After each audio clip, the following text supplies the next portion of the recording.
What happens when a single father spends his last 2,500 buying 17 dead cars, and the entire town laughs at him? In this powerful story, Marcus is mocked by a wealthy CEO for making what looks like the worst investment of his life. But what no one knows is that behind those broken engines lies a plan that could change everything. For 30 days, he works in silence while doubt, laughter, and judgment follow him everywhere.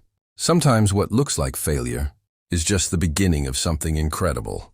Watch till the end to see how everything turns around. Don't forget to like, share, and subscribe. And let's get started. Marcus stood at the edge of the dusty auction lot in rural Texas, staring at the line of abandoned vehicles that everyone else had already dismissed. The air smelled of rust and old oil, and most buyers had come and gone, shaking their heads at the dead cars left behind. Engines seized, bodies dented, paint faded. These cars were nothing more than scrap in the eyes of professionals.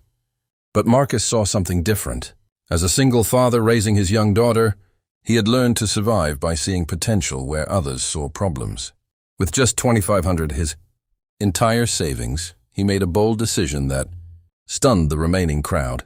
One by one, he claimed all 17 cars, ignoring the whispers and quiet laughter around him.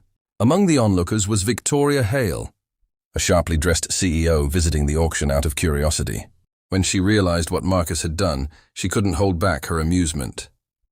Stepping closer in her heels, she glanced at the broken vehicles and then at Marcus with a smirk. 17 dead cars? She said, her tone dripping with disbelief. That's not an investment. That's a mistake. Some people nearby chuckled, agreeing silently with her judgment. But Marcus didn't react the way she expected. He simply wiped his hands on his worn jeans and looked at the cars again, as if already imagining them restored. There was no anger in his expression, only quiet determination. Maybe, he replied calmly, or maybe it's an opportunity people stopped believing in. Victoria shook her head, unconvinced, and walked away, certain she had just witnessed a foolish gamble. But as Marcus began arranging to tow the cars to his small garage, there was something unshakable in his posture, a confidence that didn't need approval. While others saw failure, Marcus was already planning a comeback. No one expected Marcus's small garage was never meant to handle a project of this size. It sat on the outskirts of town, squeezed between an old gas station and an abandoned warehouse.